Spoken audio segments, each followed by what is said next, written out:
tra i migliori professori del mondo, sicuramente con tanta determinazione, spirito di sacrificio, grande passione per il proprio lavoro, ma devo dire anche grazie a dei modelli di ruolo, quindi qualcuno a cui ispirarsi, qualcuno a cui chiedere anche a volte consiglio, quindi non solo modelli di ruolo ma anche dei mentori. E devo dire che io sono stata particolarmente fortunata ad avere dei mentori sia donne che uomini che mi hanno aiutata tantissimo.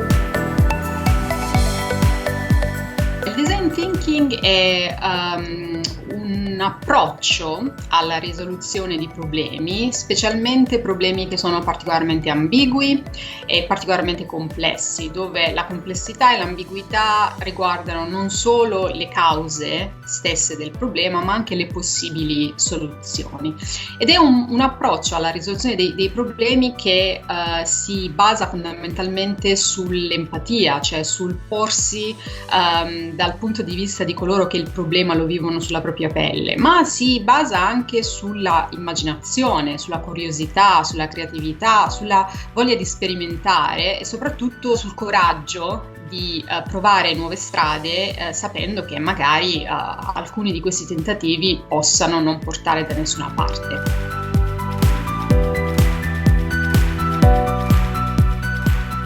Design thinking è un creative problem solving, è un modo di risolvere i problemi che fa leva sulla creatività, fa leva sull'immaginazione, fa leva sul pensiero laterale, quindi sfrutta tantissimo il pensiero divergente, che però è comunque complementato da quello convergente. Ecco, si differenzia rispetto alle modalità un po' più tradizionali di problem solving, che sono molto focalizzate sul pensiero convergente, sulla razionalità e sulla logica, e soprattutto sul fatto che molto spesso si dà per scontato il problema. Ecco, nel design thinking il problema non si dà per scontato. Il design thinking, più che un processo, è una mentalità, è un modo di guardare ai problemi e di risolverli, che si fonda su alcuni pilastri fondamentali, che sono appunto l'empatia, ossia se io devo riprogettare un processo per i miei colleghi, non posso partire dal presupposto di sapere di cosa i miei colleghi abbiano bisogno, cosa è importante per loro, cosa gli consente di svolgere il proprio lavoro nella maniera più efficace possibile. Allora, utilizzare l'empatia significa mi devo porre dal punto di vista dei colleghi per i quali sto riprogettando un processo, per esempio riprogettare i processi di contabilità.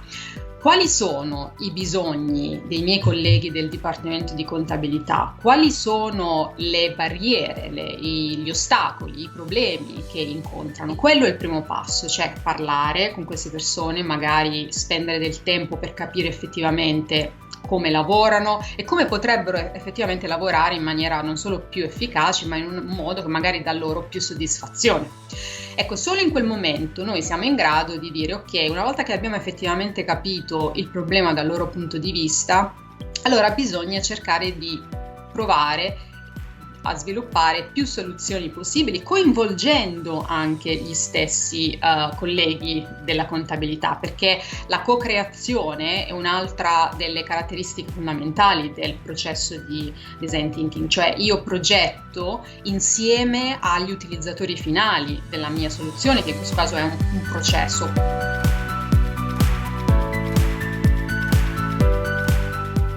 Sì, perché alla fine, nel momento in cui riusciamo a interiorizzare quei principi fondamentali, quali l'empatia, la curiosità, l'immaginazione, la flessibilità cognitiva, cioè la capacità di adattarsi alle varie situazioni e quindi sviluppiamo un nuovo modo di guardare al mondo, qualunque problema abbiamo, specialmente se è un problema particolarmente complicato ed ambiguo, che sia in ambito lavorativo, che sia in ambito personale, è il nostro approccio che è cambiato e che quindi ci può aiutare in ogni situazione.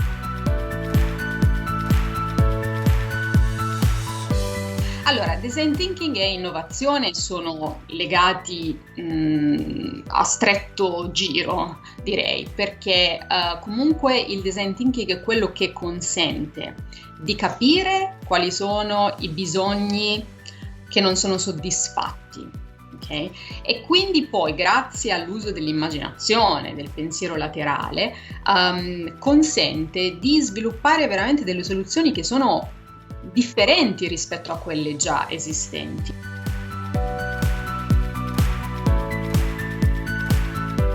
Beh, allora, innovare in maniera molto semplice, molto basilare, è immaginarsi il mondo come potrebbe essere invece che come è adesso. Quindi cercare delle soluzioni nuove a problemi esistenti oppure a problemi nuovi, ma anche ricombinare soluzioni già esistenti in maniera diversa.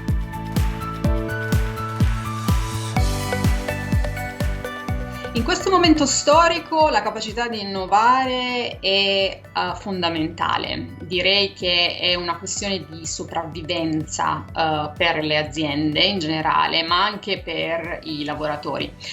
Io dico sempre che l'unica costante è il cambiamento. L'unica cosa di cui possiamo essere sicuri è il fatto che le cose cambiano, tutto cambia, nulla rimane uguale a se stesso.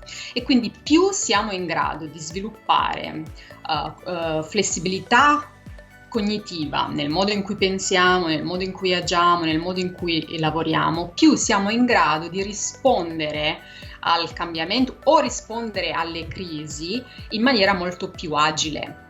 O in alcuni casi siamo noi in grado di creare il cambiamento prima ancora che il cambiamento, come dire, ci investa.